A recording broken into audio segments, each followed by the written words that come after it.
Last football season, we, as in yes, you and me, were able to maximize our bank accounts by capitalization of the schedule and utilizing the right pieces for the offense. Well, regulators, mount up and grab some hammers on your way. You are Locked On Oklahoma State, your daily podcast on the Oklahoma State Cowboys, part of the Locked On Podcast Network. Your team every day.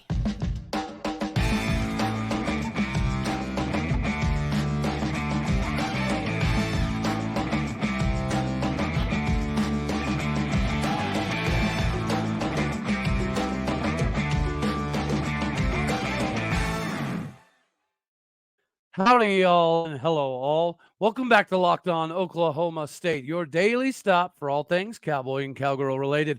My name is Cody Stovall. I want to thank you kindly for stopping by to make this your first listen. We're available on all of your podcasting platforms, visually as well on YouTube. Find me personally on X at AllDayOState. Today, we're partially brought to you by FanDuel. We're going to make every moment matter more because right now, with FanDuel, you get $150 back in bonus bets off of any $5 or more winning bet. Get started today by going to FanDuel.com/lockedon. We are going to get started with FanDuel. Ironically enough, the overs and the unders come out. Now, we got to speak yesterday in regards to Utah and how they kind of figure into the bunch. But I'm here to tell you, last season, I believe we were the only show calling for 10 wins, which means we were one of the only shows that helped you capitalize your bank account. Yes, it did look slightly trepidatious there for a minute, but we got it figured out. It was because of the schedule and because of the talent. This season, returning 2021, if you count Lyric Rawls, returning starters to this roster after a 10-win season, should put Oklahoma State squarely in position to potentially pay for a Big 12 title. Whenever we did the potential over and unders last week, I think we were pretty comfortable around 8.5. Well, ladies and gentlemen, grab the hammers because we're going to hammer the over on that today. 7.5 is the opening line off FanDuel for Oklahoma State season. And when you look at the schedule, see, here's the irony. When you look at a multitude of these schedules, I have to admit, FanDuel did a pretty good job, at least from a research perspective, because it's really easy to see a lot of teams getting just below that number, right? But as we've discussed, there's a few games in the schedule that are going to be difficult. But 7.5 wins, yeah, we're not creeping over. Okay, we're hammering the over there. Just like last season, we hammered the over on having a rushing attack over 1,500 yards. It's very, very easy to see that happening again. Matter of fact, it could be potentially beneficial to up the ante there and say we're going to rush for 2,000 yards. Not quite there yet. But one of the things we did fall a little shy in was a 1,000-yard wide receiver. We ended up having Brendan Presley with 951 yards, so just shy. And the irony there is that was a miscalculation. There was people on staff thought that he'd already got his 1,000 yard, so they pulled him out of the game, and then they didn't find out until afterwards that he was actually, a little bit short of that 1,000 yards. So we would have had it if somebody wouldn't have said, hey, BP doesn't have to play anymore because he's got his 1,000 yards. I mean, one or two more catches that game, he has over 1,000 yards, but I digress. This is amazing if you're an Oklahoma State fan. After the success of last season, after hearing about 90% of your roster and virtually all of your starters returning, I didn't think that we would get this gift. But that's what this is. Just like last season, the schedule allowed us to potentially hammer the over. Now this season, the roster is going to allow us to definitely hammer this over. Last year's ball club, at the beginning of the season, coming off of a lackluster performance in 2022, especially the latter half of the season, it left a lot to be desired, and it made everybody curious as to what was going to happen. Because again, midseason or early season turnarounds are very, very rare. Oklahoma State pulled that off. Hats off to Mike Gundy. Good job, buddy.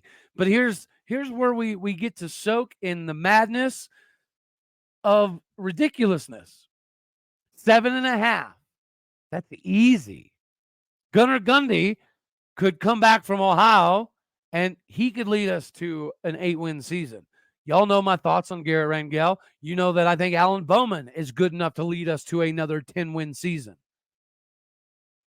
So this just is a gift. It's a gift that we need to take advantage of because, again, are we going to hammer the over? Yes. Are we going to get over 1,500 yards rushing again? Yes. Are we going to have a 1,000-yard receiver? I would say likely yes.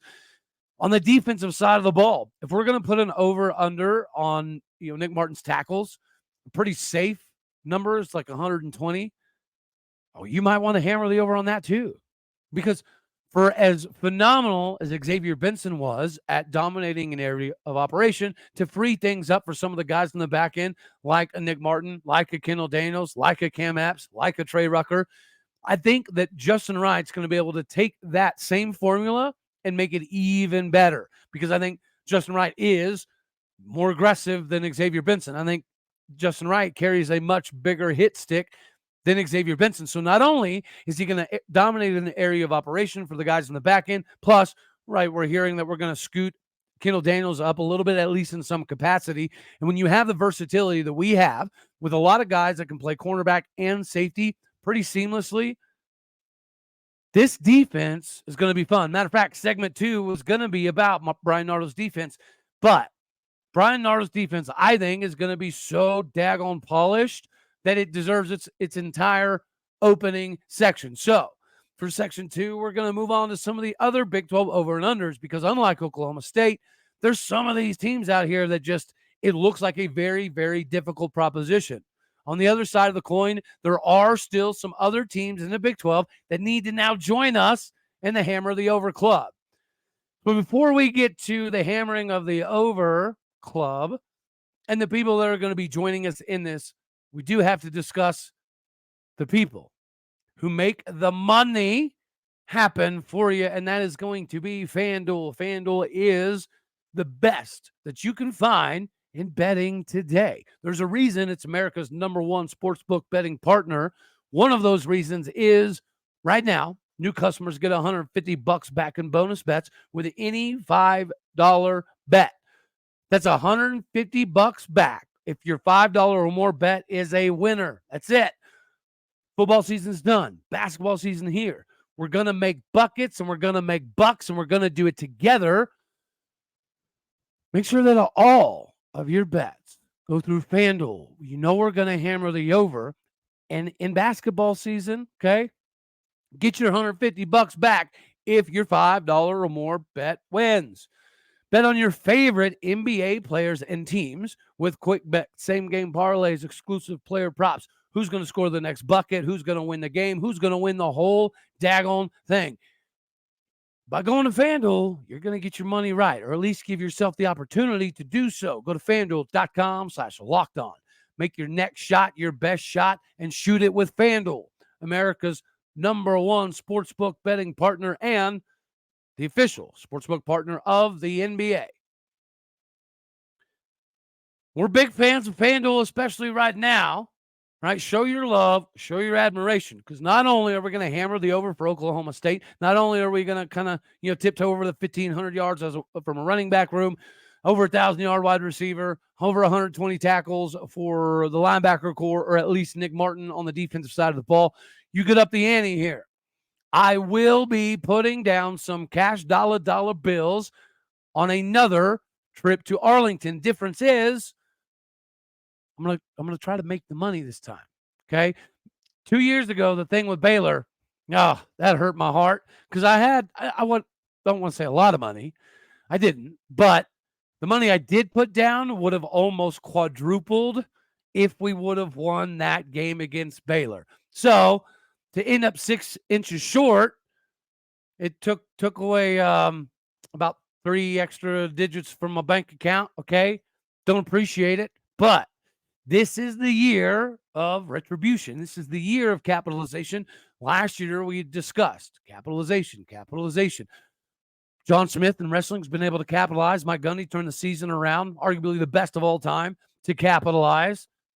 And here we are now, looking at some of the over and unders for the entirety of the Big 12. You already know my thoughts on Utah. But again, when you look at all of these numbers, you can easily see several teams getting to that threshold right underneath.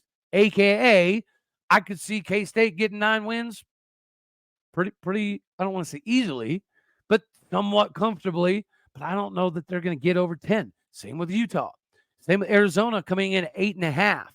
8.5, like that's a high line. You have a very, very, very talented roster, but now you have a new coaching staff, new coaches all over the board that are going to have to try to navigate this conference with you.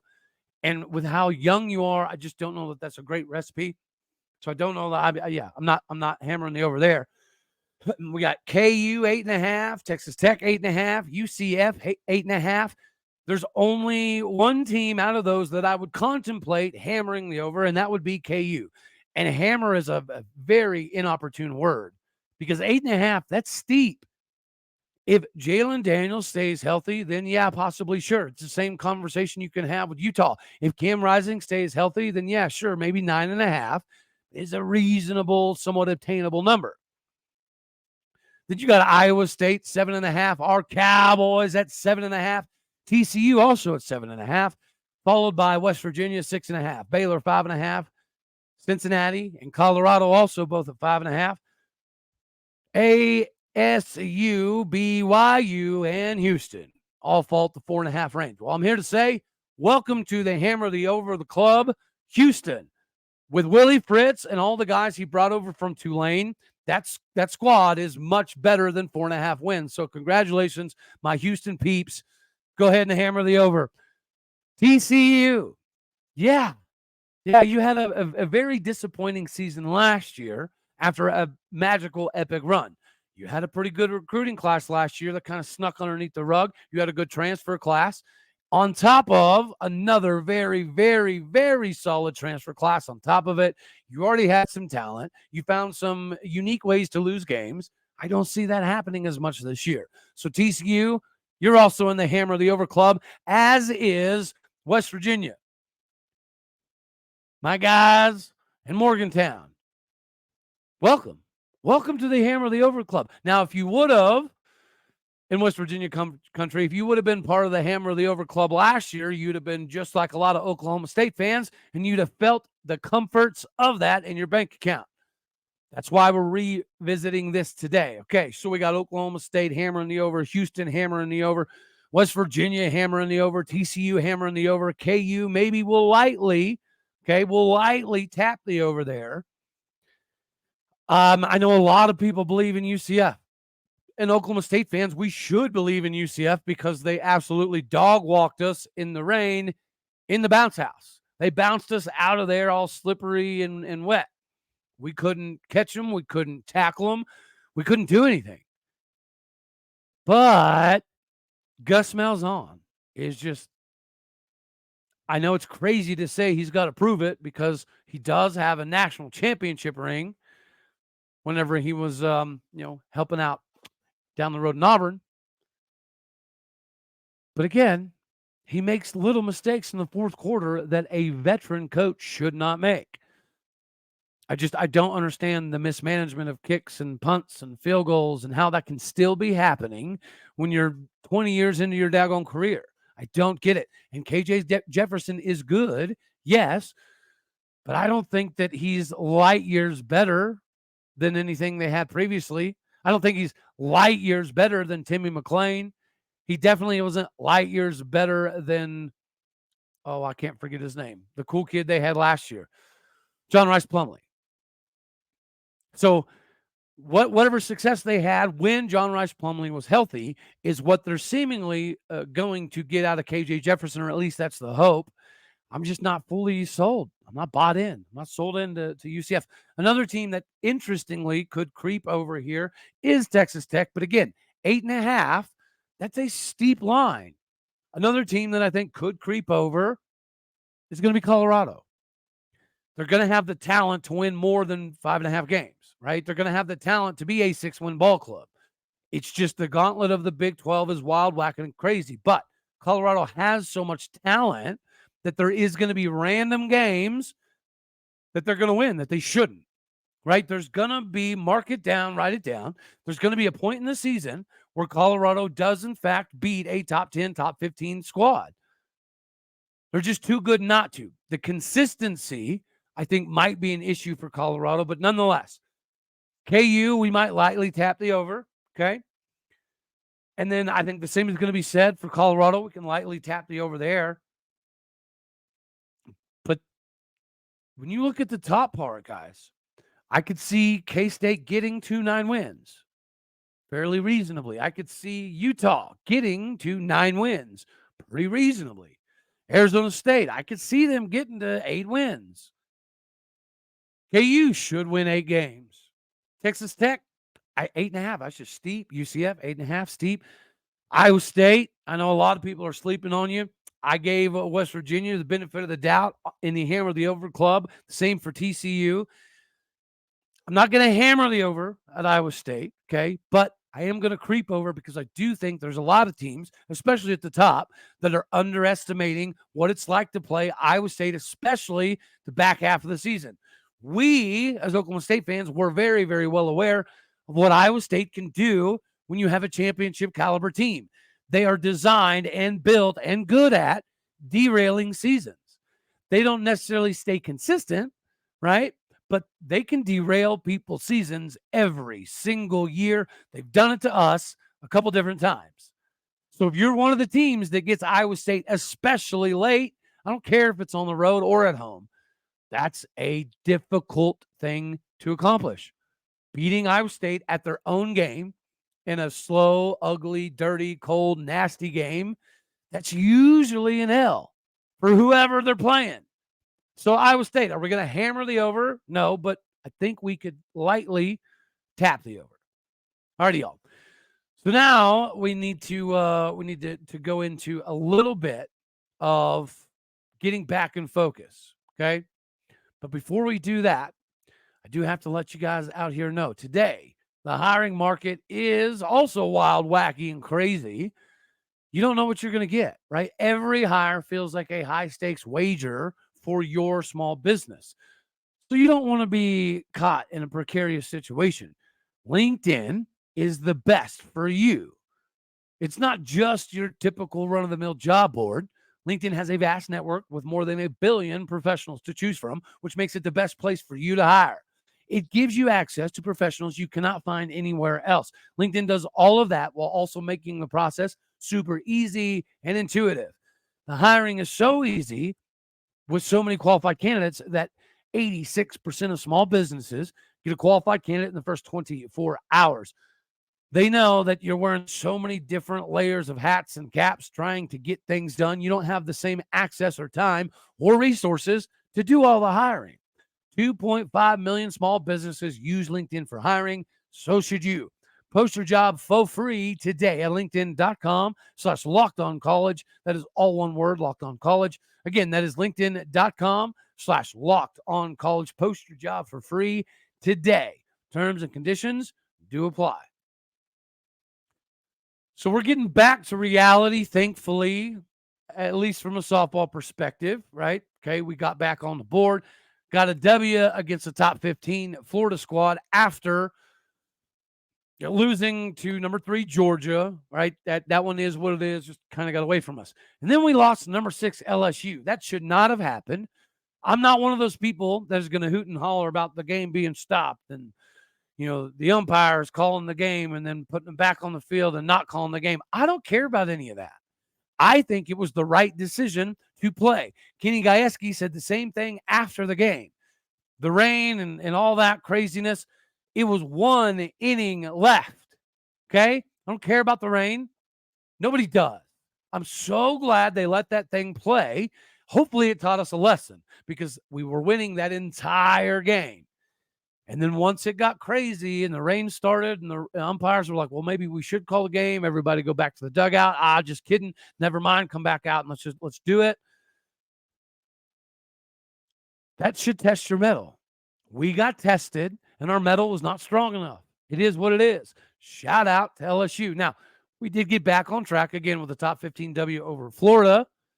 And now it doesn't get necessarily easier because we have an upcoming game against another top 4 team in Washington. Baseball. What are you doing? How do you win 19-2 after getting beat back-to-back games before that, where it didn't even look like you brought baseball bats to play with? The pitching rotation, guys, like, I'm so out on Rob Walton. I was out on Rob Walton last year. Love the guy. He's a legend, but kind of like Gus Malzahn, can't figure out how to use timeouts or punts or field goals in the fourth quarter. Rob Walton, as much as he's a legend, he's not been good at managing a rotation for a few years now. So if the bats are hot, and I won't lie, Jensen Keesiel did look very, very good. Good sign. 19 runs. That's great. But you lost the series to Sam Houston State. A good Sam Houston State. Don't get me wrong. But they're not better than us. They shouldn't be better than us. But guess what? They won the series. So on paper, they are better than us. That's maddening. That's frustrating. Hopefully that 19-run explosion off of 23 hits and 3 bombs is what we need to kind of kick this thing back into the right gear. Not playing in a super is not acceptable. So we need to maximize our NIL dollars or our buyout dollars. Then everybody needs to make sure that Chad Weiberg and all of his homies, make sure they hammer the over too. Whatever you bet on Oklahoma State getting over 7.5 wins is a pretty good return on investment. All right, I'm not going to tell you to bet the house per se, but I'm telling you I would bet my house that we win more than 7.5 games, a.k.a. 8-win season. Yeah, sure, 8-win season with Gunnar Gundy, with Zane Flores. We're not shooting for that, okay? Wrestling, what I need to talk about being back in focus, right? Wrestling is undefeated. We're 14-0. We're number 2 in America. We're having our best season in a long time. Right, this is kind of reminiscent of the year after year after year where the expectation was to win a national title, not just play for a national title, but we went into every single season expecting to win it. That's the same way Penn State has been for the last, 18 years. They come into every season expecting to win a national title, not just play for one. Well, now we've gotten ourselves back to the level where the expectation this season is to at least compete for a national championship. And we're scoring enough bonus points that it's actually a possibility. For years, we watched Penn State and Iowa just point people to death. Ohio State even there a couple years back. Just bonus points. And then we were undefeated, winning the Big 12, but we were barely winning. We weren't tech following people. We weren't getting major decisions. We weren't getting a lot of pins. It just was what it was. Now we're getting all of that. So as we look forward to the greatest college wrestling duel match in the country, Iowa. Number 4, Iowa comes to Gallagher-Iba Arena. And after putting almost 10,000 people in the stadium for Bedlam Wrestling, I expect a pretty comparable crowd, if not a sellout. It'll be super, super close to a sellout. I'd kind of be surprised if it wasn't a sellout. All right. So speaking of wrestling, coming in against number 4, Iowa, guys, I think this all starts and stops, basically, with Troy Spradley. Troy Spradley kicked off the Bedlam match in phenomenal style. And then obviously he was assisted by what Dayton Fix was able to do.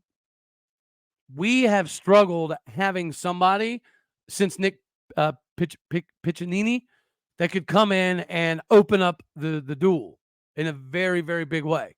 Troy Spradley can do that.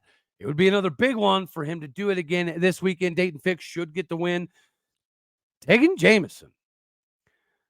So his success throughout the course of the season has been pretty easy, right? To see the ascension, being an Okie, being a guy that comes from that area of operation.